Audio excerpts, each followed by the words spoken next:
Gumimik ng wantosawa pero hindi raw nagbayad.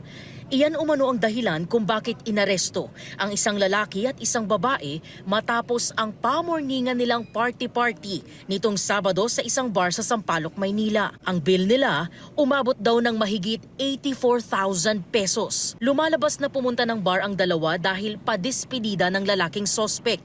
Kwento ng waiter ng bar, nagsabi ang lalaki na 15,000 pesos lang ang budget niya. Nagyaya pa raw siya ng iba pang makakainuman. Nang magkasingilan, dito na raw nagkagulatan na ang lalaking nangako ng libre, wala palang pambayad ng bill. Nauwi ang singilan sa pisikalan. Gusto kong explain sa akin bakit ganun yung bill. Kaso, nung lumapit ako, bigla na siya namalo. Ang waiter nagtamo ng sugat sa paa. Sabi naman ng babaeng sospek na damay lang siya. Nasa kustodiya ng Sampaloc Police Station ang dalawang sospek na nahaharap sa reklamong estafa at physical injury.